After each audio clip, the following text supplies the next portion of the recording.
very much, Mr. Chairman. Ms. Haspel, thank you for undertaking this, and thank you for your many years of service with the CIA. From my colleagues, I'm going to tell you right at the outset, I'm going to support this nomination. I don't take that lightly. I've had the opportunity to review all the materials that have been provided, but more importantly than that, I've known Ms. Haspel for the 10 years I've been on this committee and had the opportunity to work with her over those years and even visit you out in the field when you were at the garden spots I remember. Right. In any event, I have, for my colleagues, I can report to you that during this time, I have always found Ms. Haspel to be open, to be forthcoming, and to be truthful. And that is incredibly important as we exercise the things that we have to do as far as authorizing, as far as financing, and as far as oversight of what this really, really important work is that the CIA does. So for that, Ms. Haspel, you will be rewarded with my vote, and I feel very comfortable about that, and I sincerely appreciate your openness as we've met over the years, and I've had the opportunity to ask you about the things that I needed to know as I discharged my obligations.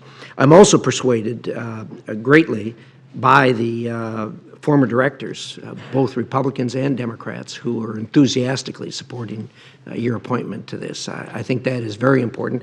I'm also persuaded by something that I think other members of this committee have probably run across, and that is we all from this committee deal regularly with our partners in intel from foreign countries. As you know, that's critically important to the job of the CIA and the other 16 intelligence agencies. Those relationships, those contacts, those dealings we have with those foreign agencies are very important.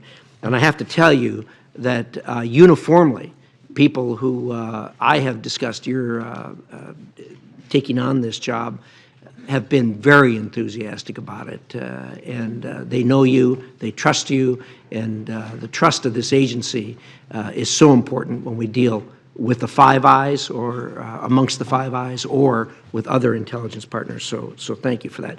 Also, I deal with a lot of the employees at CIA. They are incredibly enthusiastic about your appointment to this, so thank you for that. For the American people who are watching this, I can tell you that everybody sitting on this side of the table regularly hear things that cause us to not sleep very well at night.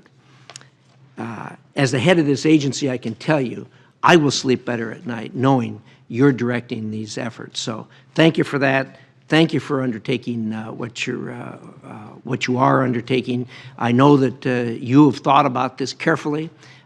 If the press reports are right, you've been up and down a little bit on this, but the American people will be very grateful for your service. Let me ask a question as we close here. You know, over the 10 years, I came here just as the investigation on the interrogation thing was starting, and I participated, other members of the committee here participated in that. And there was a real tension between not just the CIA, but the other intelligence agencies because of the way the oversight was being done by this committee. My impression is, and it's a clear impression, that the relationship between the agency, CIA, and the other intelligence agencies has evolved to a very different place than where it was when I first got here. Could you talk about that a little bit, please? Thank you for that question, Senator.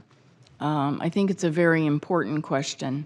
When Mike Pompeo and I took the reins at Langley about 15 months ago, we decided to concentrate on 4 initiatives. And one of those is partnerships, and it involves 2 areas. First, our partnerships with our other IC partners in the U.S. government, but even more broadly than that. There are many important partnerships for CIA, and as you say, those partnerships are critical because it's a complex world. There is no more important partnership than the one between CIA and DoD. I have had the absolute honor and privilege to sit at the table with Secretary Mattis and General Dunford these last 15 months, to work with the JSOC commander and the other combatant commanders. I don't think that very important relationship has ever been in a better place. Likewise, NSA is our sister agency. We're very close. And of course, our relationship with the Federal Bureau of Investigation is critical to the national security of this country. But you mentioned something else that's important, and it's a bit of an unheralded story, but the intelligence services of our closest allies do amazing things for the national security of this country each and every day. And I can't talk very much about it in this open session, but they do incredible things that advance our national security on the terrorism and proliferation fronts in particular. And we owe a great deal of gratitude to those allies. Thank you for that. Gentleman's status expired. Senator Feinstein.